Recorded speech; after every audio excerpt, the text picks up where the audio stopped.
Bueno, buen día. Vamos a esperar un minuto.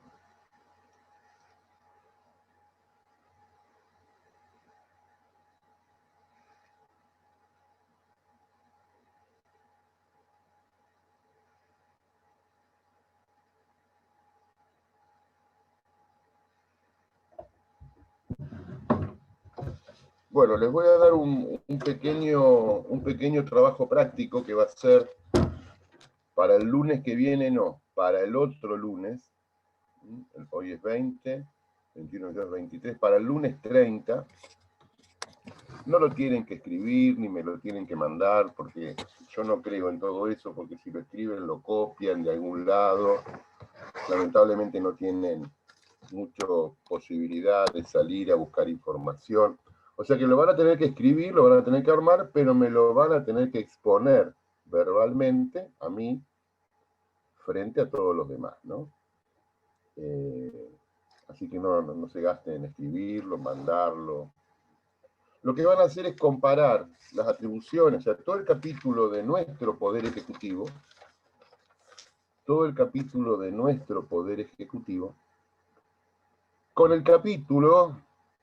Poder Ejecutivo de una constitución de un país vecino que yo les voy a asignar a cada uno de ustedes.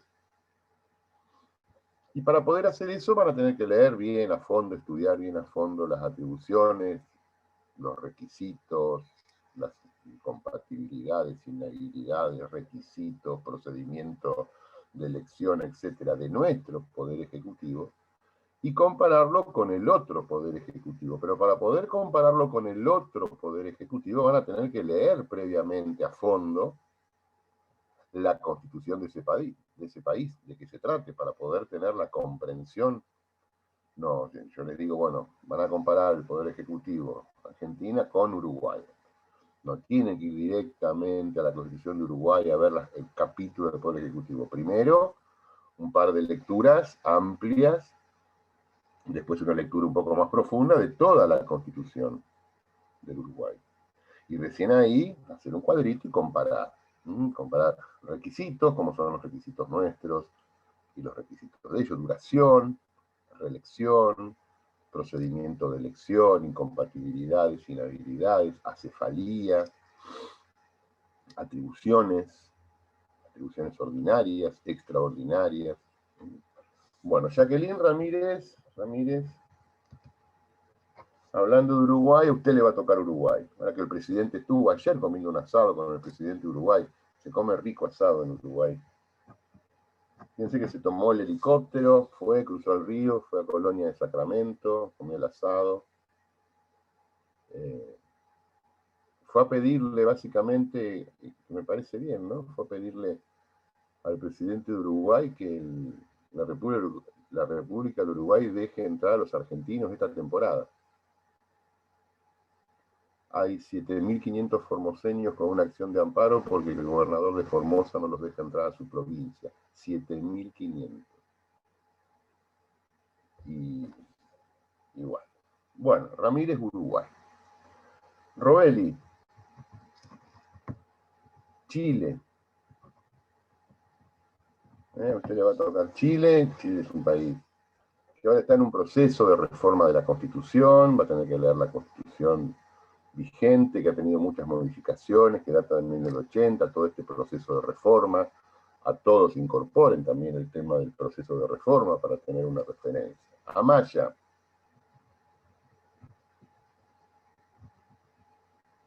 Paraguay. Paraguay. Romeo Pérez. Te voy a dar la constitución más difícil, porque me dijeron que vos diste un buen examen el otro día. Son todas difíciles, pero me parece que la más difícil, no difícil, media distinta es la de Perú. Perú ha tenido 3 presidentes en los últimos 15 días. Perú está en una etapa, 3-4 días destituyeron a uno. Pero no hay sublevaciones, alzamientos. Es un sistema como semiparlamentario o cuasi presidencialista. Todos los presidentes peruanos de los últimos 20-25 años han terminado presos o se han suicidado. Fíjense, Alan García, Fujimori. Es una historia terrible la de Perú. ¿No? Es como que no lo no nos llega, ¿no? Bueno, entonces, Romeo Pérez, Perú. ¿Y por qué tiene un sistema así? Hay que averiguar por qué. ¿Cómo hacen para conseguir las constituciones? Bueno, no solamente entrar en internet, traten de entrar en las páginas oficiales de los estados a los cuales le toca. Que sean constituciones veraces, no en cualquier paginita. Traten de entrar a una página oficial del gobierno para tener el texto oficial con las reformas, con las modificaciones. Valentina.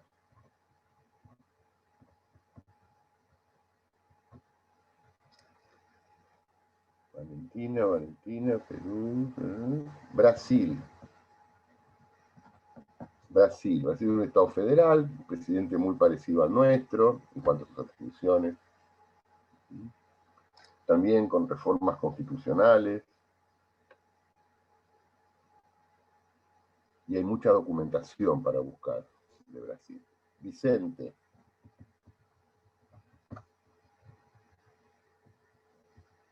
Colombia. La Constitución de Colombia. Molinuevo. Ecuador. Ecuador. Pulici.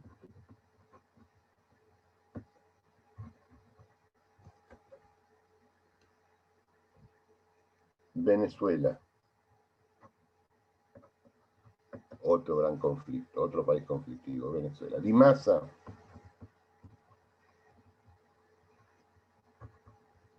Y ya no nos quedan países en Sudamérica, ¿no? Entonces vamos a ir a México. Sin ser peyorativo con los países de Centroamérica, pero vamos a ir a México. Adán. Estados Unidos. Estados Unidos. Rocío. ¿Qué apellido, Rocío? Te doy el nombre. Bistolfi. ¿Eh? Bistolfi. Me corta. Con B larga. B larga.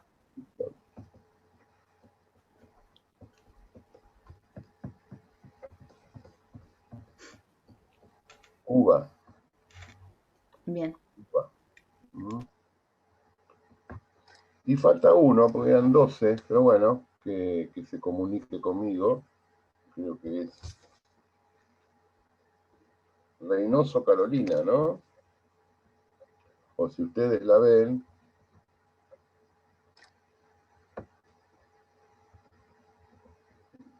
lo vamos a hacer con Nicaragua. Que dentro de lo que es Centroamérica tiene algunas particularidades. Bueno, dicho esto, empezar a trabajar con este tema. La exposición va a ser oral, van a ser 5 minutos, yo haré un par de preguntas. A mí me interesa ver cuál es el concepto, el criterio que tienen para investigar algo, cuál es el criterio que tienen para comparar, por dónde arrancan, si buscan generalidades, si hacen alguna particularidad. Vamos a ver, cada uno va a tener que defenderse solo.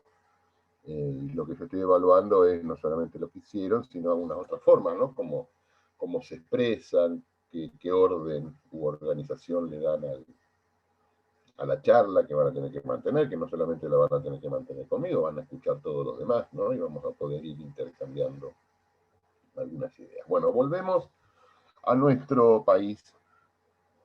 Estábamos viendo las atribuciones del Poder Ejecutivo y tratar de ubicarlas a cada una de ellas dentro de las distintas jefaturas, ¿no? Jefe de Estado, jefe de gobierno, comandante en jefe de las Fuerzas Armadas. Estamos en el artículo 99.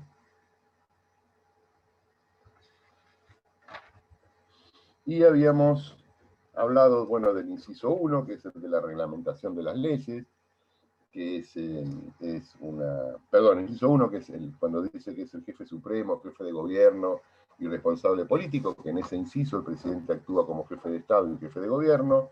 El 2 es la facultad reglamentaria, que lo hace como jefe de gobierno, jefe de la administración pública. El 3, que lo íbamos a dejar para más adelante, lo vamos a dejar seguramente para la semana que viene. El lunes, si viene feriado, en principio yo voy a dar clases, pero después les aviso si arrancamos a las 8 o a las 8:30. Habíamos visto el 4, nombramiento de los funcionarios judiciales. Eso lo hace como jefe de la administración pública, ahí participa en tarea en conjunto, mucho de esto con el Senado. Y vamos a ver el 5, que para mí es uno de los más interesantes, y también estas atribuciones ustedes compárenlas con las constituciones que a cada uno le toca. El 5 es el famoso indulto y conmutación de pena. Dice que el presidente puede indultar o conmutar las penas por delitos sujetos a la jurisdicción federal, previo informe del tribunal correspondiente, excepto en los casos de acusación por la Cámara de Diputados, y a la excepción es que no corresponde el indulto cuando hay una sanción impuesta, aunque puede ser una destitución, por el procedimiento de juicio político. Eso es la última parte. Pero lo primero es que puede indultar o conmutar penas. Lo primero que tenemos que ver qué es el indulto. El indulto básicamente es un perdón. El indulto es un perdón, es un sinónimo de la palabra perdonar. Entonces, podría decir el artículo, el presidente puede perdonar o conmutar. Pero ¿qué es lo que se indulta o lo que se conmuta? Conmutar es acortar, achicar el término. Las penas. Lo que se indulta son las penas, no las personas. Se indulta la pena, se perdona la pena. Entonces, después vamos a ver cuál es el concepto de pena, porque para que pueda haber un indulto tiene que haber una pena. Una persona que no tiene una sentencia firme, condenatoria, basada en la autoridad de cosa juzgada, mientras la sentencia no esté firme, goza del beneficio de la duda. Entonces, solamente la doctrina más tradicional en la Argentina solamente decía que se puede indultar cuando hay una pena, o sea, cuando la persona tiene una sentencia firme condenatoria. Dice que se puede indultar o conmutar penas por delitos sujetos a la jurisdicción federal. ¿Qué es esto de delitos sujetos? Digamos, esto lo van a ver cuando vean, creo que ya pueden estar viendo, dentro del Poder Judicial, la competencia federal. Y la competencia federal tiene un abanico, una clasificación que se puede aplicar en función o en razón del lugar, de las personas o de la materia. El Código Penal, que es una ley de fondo, se usa tanto en las competencias provinciales como en la competencia federal. Por ejemplo, si una persona mata a otra en medio de la ciudad de Mar del Plata, es un delito del Código Penal y se juzga por la jurisdicción provincial. Pero si esa misma persona mata a la misma persona, por ejemplo, en el puerto de Mar del Plata, dentro de la aduana, dentro de la universidad, dentro del aeropuerto, en la base naval, es el mismo delito, se utiliza la misma ley que es el Código Penal, pero la jurisdicción, en función del lugar, que es un lugar sujeto a la jurisdicción federal, la jurisdicción es federal. Y esto, bueno, se clasifica en función de las personas o en función de la materia. Hay materia que es específicamente federal, como puede ser el contrabando, como puede ser el lavado de dinero, como puede ser la aportación de armas de guerra, como puede ser el consumo y la tenencia de estupefacientes en cantidades importantes, o la distribución, o sea, hay determinada legislación que está sujeta a la jurisdicción federal. Entonces, dice la Constitución que puede indultar o conmutar las penas por delitos sujetos a la jurisdicción federal, o sea, penas que hayan sido impuestas por jueces federales. Penas que hayan sido impuestas por jueces federales por la comisión de algún delito que haya estado sujeto a la jurisdicción federal. ¿Por qué? Porque en las provincias esta facultad la tienen los gobernadores. Los gobernadores también pueden indultar o conmutar penas por delitos sujetos a la jurisdicción provincial. Hay que leer las constituciones y ver con mayor o menor grado de detalle.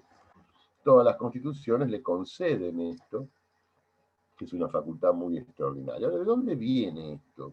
Me hace acordar cuando doy este tema, ¿quién tenía el poder de perdonar? El rey. Es como un resabio monárquico, ¿no?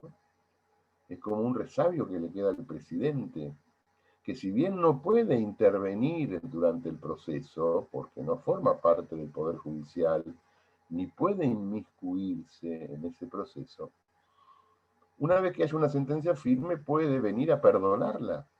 Previo informe, hay un informe del tribunal, pero es un informe sin condicionamiento. O sea que se le deja al presidente, se le deja al Poder Ejecutivo esta facultad de decir, bueno, la justicia lo condenó en primera, en segunda, en tercera instancia, 15 años de reclusión, y viene el presidente y firma un indulto, lo perdona. ¿Puede ocurrir?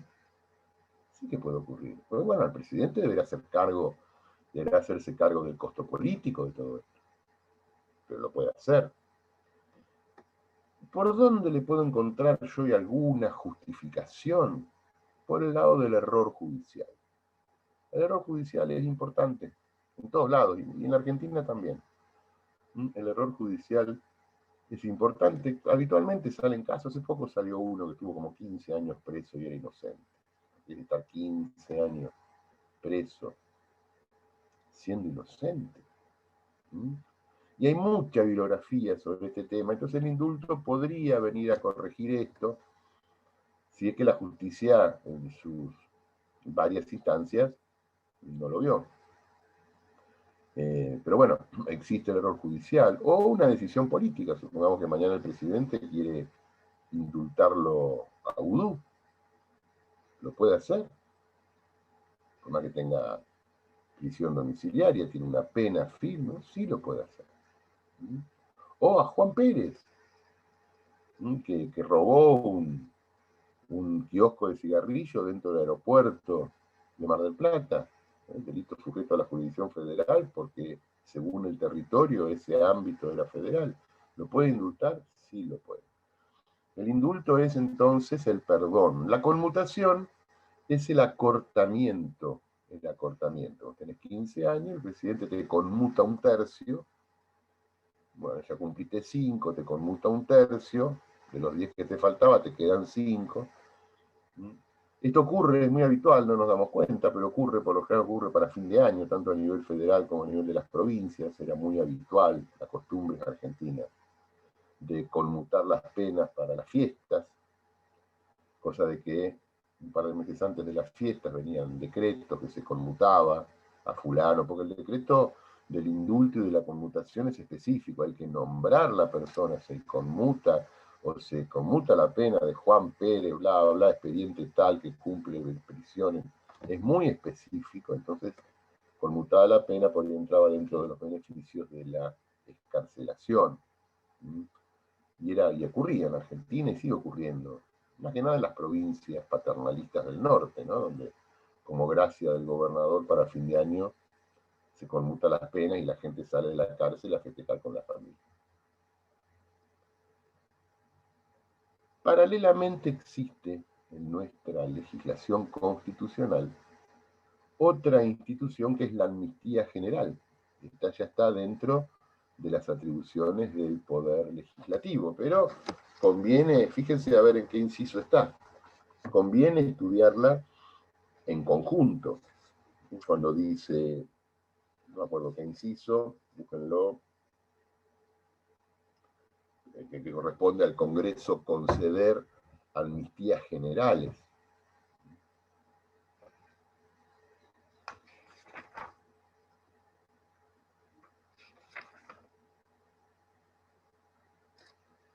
¿Alguien lo encontró? Bueno, búsquenlo. Sí, inciso 20. Inciso 20. Corresponde al Congreso establecer tribunales inferiores a la Corte Suprema de Justicia, crear y suprimir empleos, fijar retribuciones, dar pensiones, decretar honores y conceder amnistías generales. Pero esa es una atribución del Congreso. Entonces tenemos la amnistía, que es una amnesia, es un olvido. La amnistía viene de amnesia viene de olvido. Entonces, por un lado tenemos en la Constitución que el presidente perdona y el Congreso olvida. Las leyes de amnistía en la Argentina, que hubo muchas, tradicionalmente se las llamaba leyes de olvido. Es como que la sociedad, el Congreso que representa la soberanía del pueblo, se olvida, mediante una ley, de los actos vandálicos ocurridos tal día, en tal lugar, porque a veces se puede identificar a los perpetradores de delitos, pero a veces es imposible cuando hay una manifestación y se desborda y entra en casi una conmoción interior, y ese desborde de gente rompe vidriera, prende fuego autos, cometen un sinfín de delitos. Puede ocurrir que el Congreso sancione una ley tiempo después, amnistiando a los autores, que son desconocidos, porque algunos pueden haber sido identificados, otros pueden haber sido detenidos y juzgados, pero la mayoría salió corriendo. Entonces, lo que se amnistía, o sea, lo que se olvida es el hecho que ocurrió. La amnistía tiene más carácter político y el indulto tiene más carácter particular de delito común. Por lo menos así estaba establecido en nuestra interpretación original, la que hace Joaquín B. González, uno de los primeros intérpretes de la Constitución, cuando él le pregunta, bueno, pero ¿para qué delito se usa cada una de estas instituciones? En su tratado, Joaquín B. González dice, bueno, el indulto es para delitos comunes, y la amnistía es para delitos políticos. En la época en que en la Argentina había todavía delitos políticos, intentos de revolución, la revolución del Parque, la revolución de 1905, o tantos otros intentos en donde hay confrontación. Fíjense en la revolución del Parque, en 1890, conocen Buenos Aires, vieron dónde está el Teatro Colón. Bueno, no existía, estaría en construcción atrás del Teatro Colón, que hoy está la Plaza Lavalle, que están los tribunales por ahí. Bueno, ese fue el centro geográfico de la Revolución del Parque, donde estaban las tropas nacionales y las tropas del radicalismo de Alem del otro lado, y durante varios días se tiraron tiros y murieron decenas de personas. Pero nadie sabe quién mató a quién. Nadie sabe quién mató a quién. Y bueno, y el conflicto violento, bélico, termina a favor de las fuerzas nacionales, y muchos de los que estaban del otro lado salen corriendo y se vuelven a sus casas. Y otros son detenidos y procesados y encarcelados. Y tiempo después viene una amnistía. Pero ¿qué es lo que se olvida? Se olvidan los hechos. Y el Congreso, en un acto de generosidad. Fíjense que en 1874, algunos años antes, Mitre, que había sido presidente antes, encabeza lo que se llama la revolución de los libres del sur. Mitre es detenido, estuvo a punto de ser fusilado. Y hubo una amnistía general, porque las amnistías son generales, no se identifican a las personas, se olvidan los hechos. La amnistía es el olvido de todo lo que pasó en tal lugar, tal día, tal hora, con sus consecuencias dañinas. Porque es un gesto político, es una decisión política la amnistía. Esto es lo que decía Joaquín B. González. En cambio, el indulto, que ya es un acto, la amnistía es un acto legal, se hace por ley, y el indulto se hace por decreto, y ya es una cuestión más particular del presidente, más para corregir un error judicial, una injusticia que puede ocurrir. A veces ocurren injusticias legales. Bueno, en la Argentina la discusión venía por este lado, por el indulto, si convenía o no seguir manteniendo esta característica, esta facultad del presidente de perdonar, o la amnistía, que es una facultad, capacidad del Congreso de la Nación de olvidar, en función de intereses políticos. Por suerte, últimamente no hay grandes amnistías que nos afecten, ni grandes indultos que nos afecten, pero Fíjense, una amnistía que se da cada 2 años es cuando terminamos de votar. Ustedes saben que votar es un derecho, pero es un deber.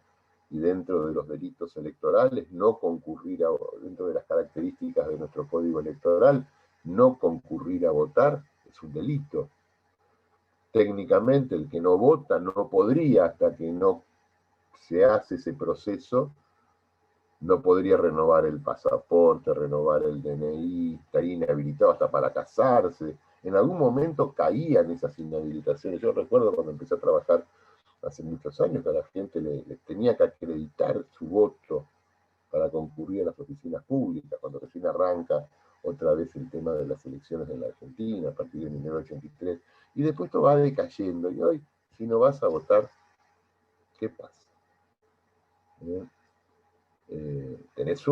Sos un infractor a la ley electoral, y puede haber una sanción. ¿Cuál es la sanción? Una sanción pecuniaria, o una inhabilitación para tramitar instrumentos públicos por 6 meses, pero justo entonces no podés renovar el pasaporte y te tenés que ir de urgencia a España.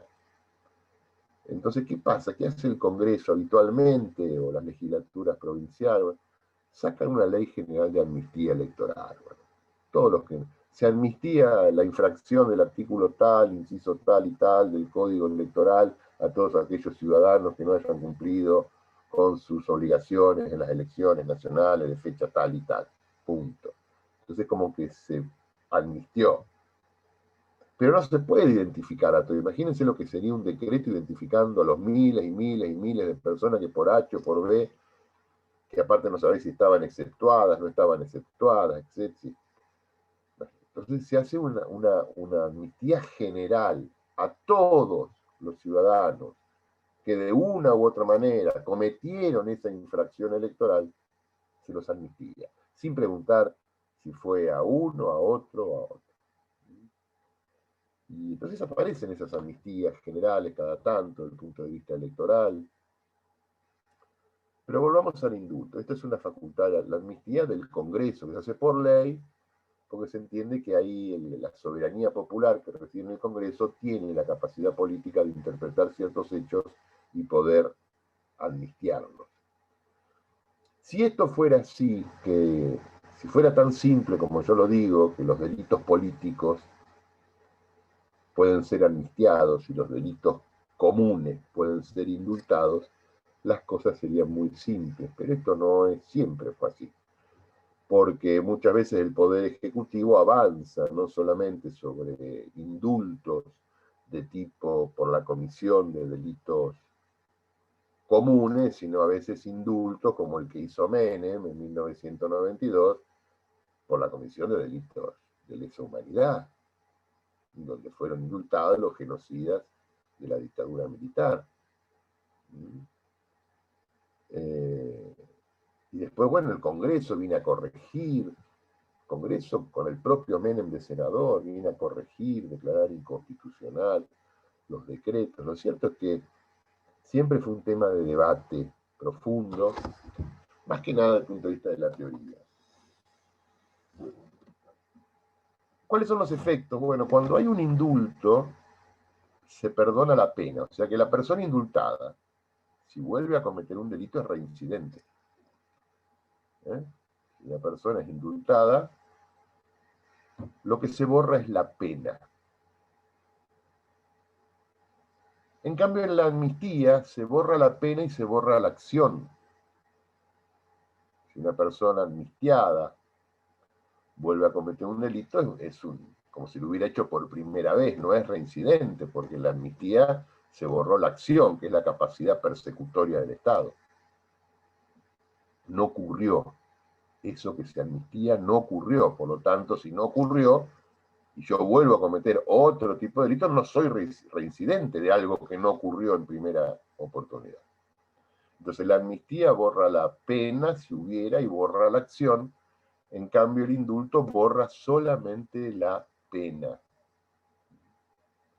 Los indultos son particularizados.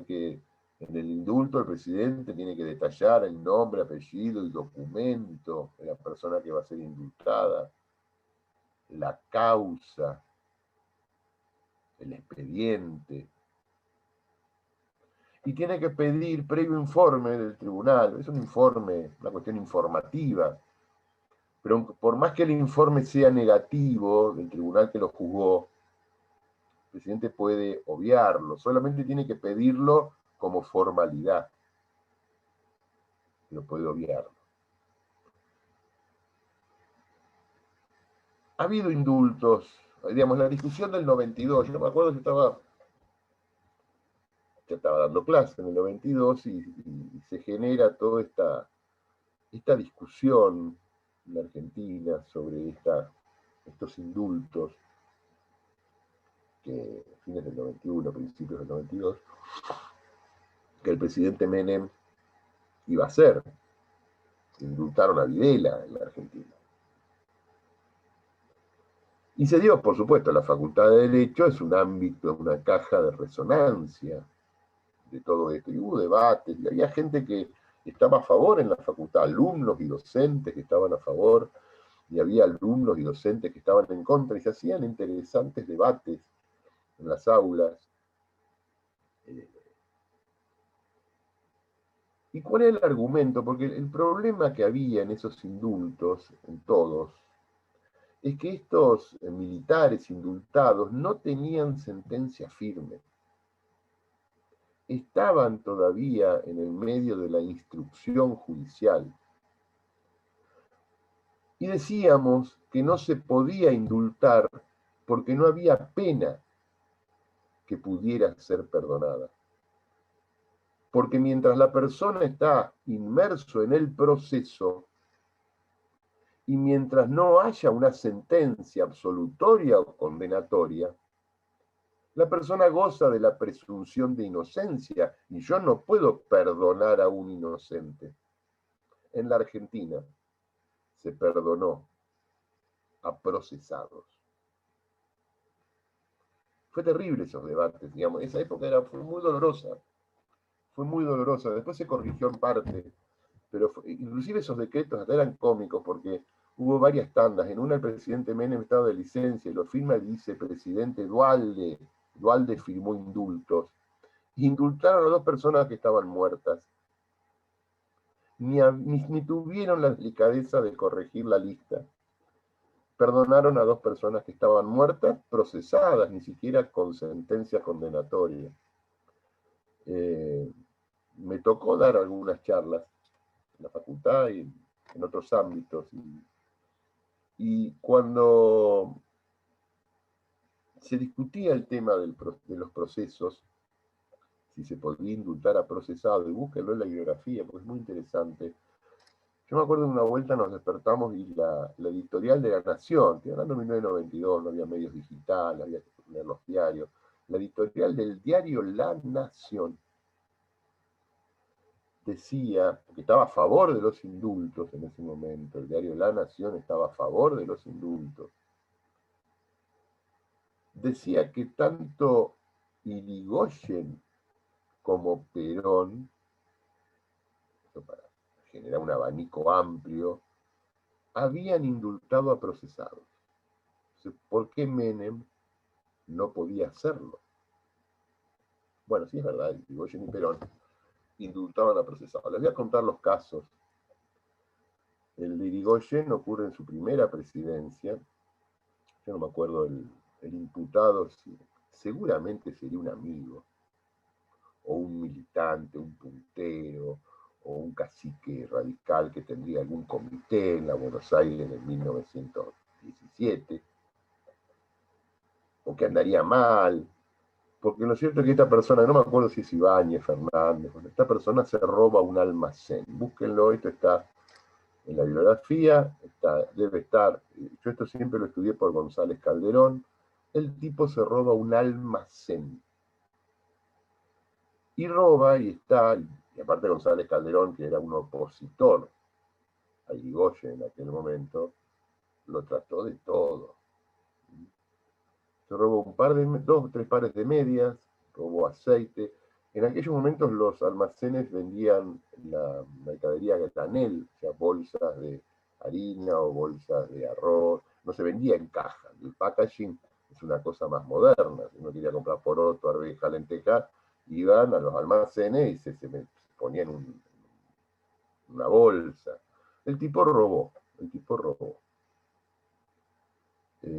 Lo detienen, pero fíjense lo que robó. No se robó un banco, pero no importa, robó. No se robó un banco. Lo detienen, lo procesan. No hay sentencia. E Irigoyen lo indulta, diciendo que porque necesitaba el hombre salir a la calle para mantener a su familia.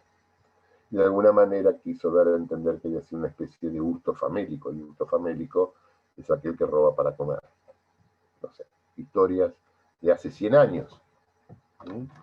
Lo cierto es que Irigoyen procesó, indultó a un procesado, o sea, perdonó a una persona que no tenía sentencia firme. Y esto fue muy criticado por los constitucionalistas de aquella época. Indudablemente violaba el espíritu de la Constitución. ¿Por qué? Porque no había pena que pudiera ser indultada.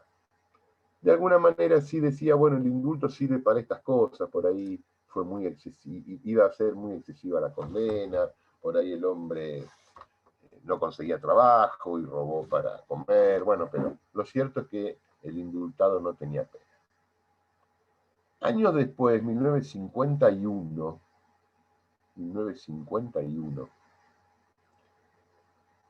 en la provincia de Buenos Aires, bueno, en la Cámara de Diputados de la Nación, había un diputado nacional que era de la provincia de Buenos Aires, Ricardo Balbín, líder radical de toda la vida.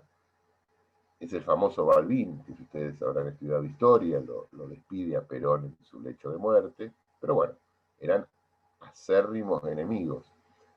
Y Balbín estaban preparándose para una campaña electoral que iban a hacer, seguramente habría elecciones en una época, en algunos meses, y en aquel momento, claro, no era como ahora, no había streaming, no había computadora, los actos políticos, uno se subía al auto con dos amigos, iban de pueblo en pueblo recorriendo la provincia de Buenos Aires. Y Balbín iba de pueblo en pueblo recorriendo la provincia de Buenos Aires y daba 3, 4, 5 actos por día, y en todos más o menos decía lo mismo. Entonces lo acusan desde el gobierno por el delito de,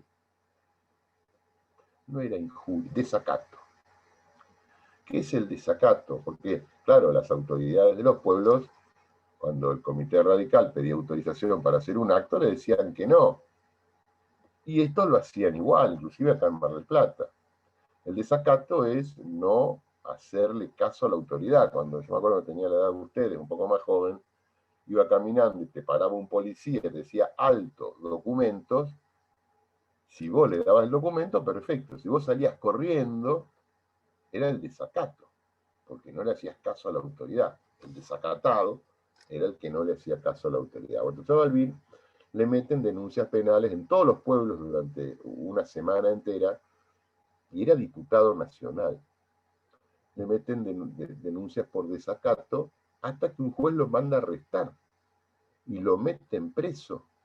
Y está más de un año en la cárcel de Olmos, esa cárcel cuando ustedes entran a la ciudad de La Plata por la 44, antes de llegar a la ciudad de La Plata, de aquel lado, a la derecha, tienen en el barrio de Olmos, la famosa cárcel de Olmos, y está más de un año preso por delito de desacato, que era por hacer actos políticos en todos los pueblos y repetir lo mismo contra el presidente en aquel momento.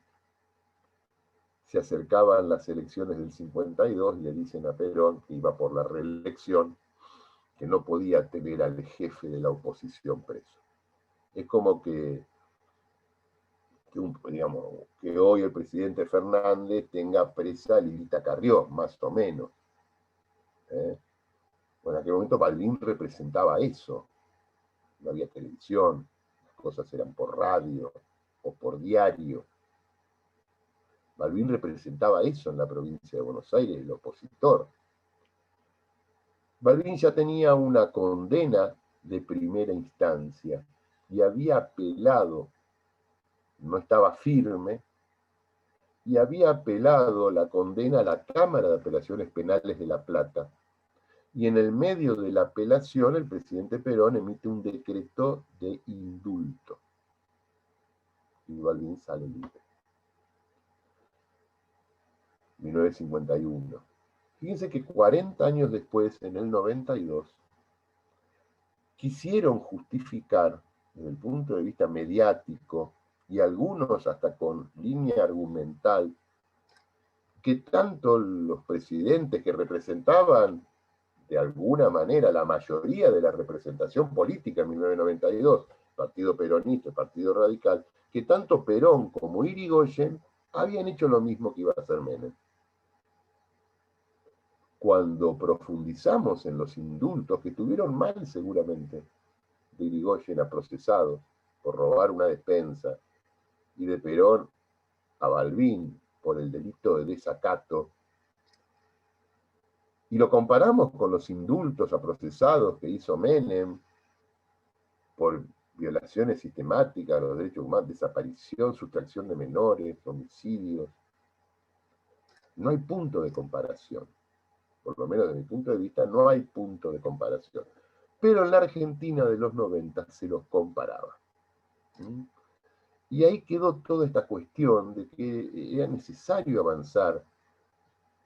Por eso después de esos indultos no hubo grandes indultos y nadie se va a animar hasta que no haya una sentencia firme, porque ahí se discutió en ese debate, que era un debate político, el gobierno quería indultarlos porque había otras cuestiones políticas detrás, pero en el debate político se escondió bajo la formalidad de si había pena o no había pena, si el indultado era procesado o condenado, cuando la Constitución es muy clara, no se puede indultar a un procesado, porque para que haya indulto tiene que haber una condena, para que yo te perdone, tiene que haber una condena, si no, ¿qué te voy a perdonar? ¿Qué te puedo perdonar en un proceso? Si vos tenés presunción de inocencia. Y aparte las personas, no el procesado. Si yo hubiera estado ahí, siempre me pregunté qué hubiera hecho, hubiera estado procesado y me quieren indultar y yo defiendo mi inocencia. Yo le digo, no señor, yo me quedo en la cárcel. Indultame después que tenga una sentencia, pero no antes. Si yo soy inocente y yo defiendo mi inocencia, ¿por qué me tenés que perdonar algo que no hice? Me quedo, no salgo. Bueno, ninguno de estos se quedó. Salieron todos. Después volvieron a entrar casi todos por otras cuestiones. Pero entonces, este es el debate del indulto. Bueno, vamos a dejar acá, porque yo hoy le tomé la clase a Diego, que estaba en La Plata, y yo quería, bueno, hablar de este tema, dar los temas para el lunes que viene, no para el otro, y charlar algunas cositas. Nos queda seguir avanzando sobre que lo vamos a hacer en la semana que viene, sobre las atribuciones del presidente, esta del indulto, ¿qué la hace? ¿Como jefe de gobierno o como jefe de Estado? Como jefe de gobierno. Como jefe de gobierno, la mayoría de, porque es un acto, es un decreto, tendrá contenido político, pero es un decreto. Como jefe de Estado, el presidente lo visualizamos cuando, como ayer, por ejemplo, que va a visitarlo al presidente de la República Oriental del Uruguay, ahí actúa como jefe de Estado, en su rol de las relaciones internacionales, o cuando recibe a un mandatario. Entonces, la facultad esta del inciso del indulto, el presidente la lleva adelante en su rol de jefe de gobierno. Bueno, dejamos acá, sé que faltan... Profe, ¿puedo hacer una consulta? La que vos quieras. En el caso de una persona que haya muerto, que haya tenido sentencia firme y que haya muerto, por ejemplo, en la cárcel, y después por alguna cuestión pareciera, digamos, que ha habido un error judicial, ¿el presidente en ese caso puede indultar como para limpiar el nombre de la persona? Bueno, pero podría haber un error, pero bueno, pero no se avanzó. Mira, no sé, la verdad que no sé. El problema de los errores judiciales, ahora vamos a volver un poco, es la responsabilidad del Estado por acto lícito o ilícito. El problema del error judicial es el juicio que se come el Estado después. Si a vos te tienen 3, 4, 5 años preso, o te morís porque uno en la cárcel envejece, se enferma, te morís de angustia. O sea, vos si salís, o tu familia, el juicio contra el Estado es monumental. Y, y a veces lo pierde el Estado. A veces lo pierde. Acá hay un caso muy famoso en Mar del Plata. No voy a hacer nombre, porque una vuelta hice nombre de un pariente conocido. Yo ya no hago más nombre, pero es un caso muy famoso de dos socios que tenían un boliche ahí por Santiago del Estero, entre Colón y Bron, frente al Automóvil Club. Y aparentemente, bueno, no importa si había connivencia de la comisaría que tenía jurisdicción o no, lo cierto es que hay un procedimiento y atrás de una barra encuentran 1 kilo, 2 kilos, 3 kilos de cocaína. Siempre dijeron que ellos no eran los dueños y siempre dijeron que la policía se la había puesto y la policía siempre dijo que no la había puesto y que los dueños eran ellos. Lo cierto es que estuvieron más de 15 años presos hasta que la corte de la provincia demostró el error judicial, no era de ellos, y le ordenó volver a ser juzgado por un juzgado de primera instancia y salieron, pero tuvieron 15 años diciendo que no, que eran inocentes. 15 años diciendo que... Bueno, yo lo que siempre pregunté, bueno, está bien, saliste, te comiste los 15 años, hay una sola vida, viví lo que te queda, disfrutalo, pero el juicio que le hago al Estado, ¿qué quisiera hacer? Ustedes como futuros abogados quisieran agarrar ese juicio.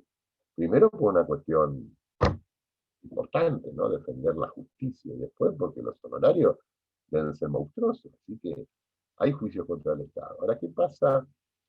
Sí, yo no sé si se puede indultar a un muerto, en el indulto de Menem había gente fallecida, así que indudablemente se puede y puede los herederos tener una acción contra el Estado por error judicial. Y el Estado se va a defender con dientes y uñas y va a decir que no es un error judicial, bueno, fue una apreciación distinta, salvo que la prueba hubiera sido tan contundente que generara que los jueces entonces modificaron su voluntad y estaban amañados para tener una sentencia, pero puede ocurrir, entonces podría, desde el sentido común, nada me parece que podría ocurrir que se indulte a un preso y, en el marco de una causa que lo amerite, porque igual la familia tiene acciones para ir contra la provincia.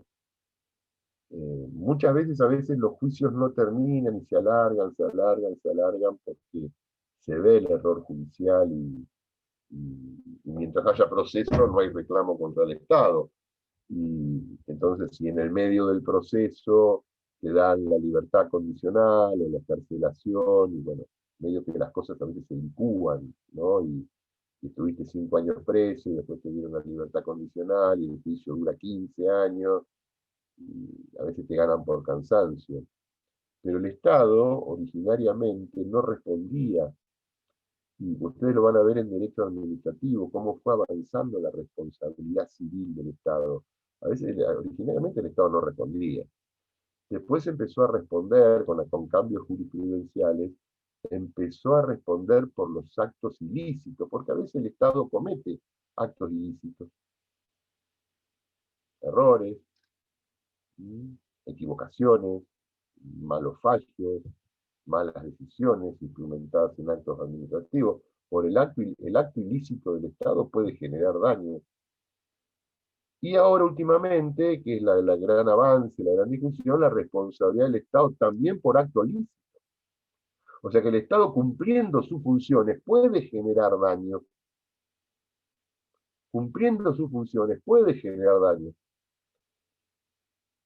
Y hay un foro especial, que es el Foro Contencioso Administrativo, para discutir esto. A veces actos, la responsabilidad, el Estado tiene responsabilidad contractual y extracontractual por actos lícitos e ilícitos, es muy amplia, cuando en el origen era nulo. Discutir contra el Estado, vos le podías ganar un juicio al Estado, pero no le ibas a cobrar nunca más. Ahora no solamente se lo podés ganar, sino que lo podés ejecutar. ¿Sí? Así que bueno, es una interesante pregunta, si puede ser indultado. Podría, de alguna manera se puede corregir por un indulto, se podrá corregir por una amnistía, pero formas de corrección tiene que haber. ¿Alguna otra pregunta? ¿no? Bueno, Hola, profe, buen día. Yo tengo una pregunta. sí, Eh, Hoy iba a hacer una pregunta sobre el poder legislativo, pero ¿se la puedo preguntar a usted? ¿a quién se le vas a hacer, a Diego? ¿Qué pregunta? En Quiroga la vi en la parte que habla de poder legislativo, dice que hay leyes orgánicas que son rígidas y otras que no. Es decir, que las leyes que regulan los órganos tienen distinto funcionamiento y que para poder ser aplicadas necesitan mayoría, las que son rígidas, necesitan una mayoría grabada, es decir, o toda la cantidad aprobada de los miembros o 2/3. ¿Por qué? Mi pregunta es porque ahí no lo explica, ¿por qué en algunas se necesita, para que sean aplicadas las leyes orgánicas, Mira, este una mayoría tema especial? te lo cambio, no sé qué orientación le da el doctor Real Serena a esto, pero está en discusión el tema de la designación del Procurador General. La ley dice que el Procurador General se le designa con 2/3 partes de voto. Puede ser ahí. ¿Por qué la rigidez? ¿Por qué a veces en algunas leyes, y esto no está en la Constitución, es una ley la que se autoimpone una mayoría, y otra ley la puede bajar? ¿Por qué hay veces que se requiere una mayoría? Para buscar estabilidad, para buscar el principio, yo creo que las mayorías agravadas, que por lo general se usan para leyes orgánicas, se utilizan estas mayorías por una cuestión de seguridad jurídica. Yo me acosté anoche sabiendo que no se reformó la Constitución y me levanté de la mañana y entre las pocas cosas que sabía que no se reformó la Constitución. ¿Por qué? Porque se requieren 2/3 para declarar la necesidad de reforma y un debate previo. Y los 2/3 en cualquier tema que sea no se consiguen de un día para el otro. Entonces, cuanto más agravamiento le pones desde el punto de vista numérico a la sanción o modificación de una ley, más rígida va a ser. Y cuanto más rígida, más se fortalece, más se fortalece la seguridad jurídica. ¿Sí? Yo creo que puede ser por ahí. Pero la verdad que no sé qué opina. Hace mucho que no doy estos temas de poder legislativo, pero yo creo que las mayorías agravadas lo que buscan es seguridad jurídica. ¿Listo? Bueno, entonces, no, algo más, Romeo, te escucho. No, iba a decir gracias. Ah, bueno, bueno, los dejo, me voy a trabajar, le tomé esta primera media clase a Diego y nos vamos a ver seguramente el lunes, que si viene feriado, vamos a estar todos en casa, así que por lo menos ustedes van a estar en casa, así que nos vamos a ver. Que tengan un buen fin de semana y hasta luego. Chao.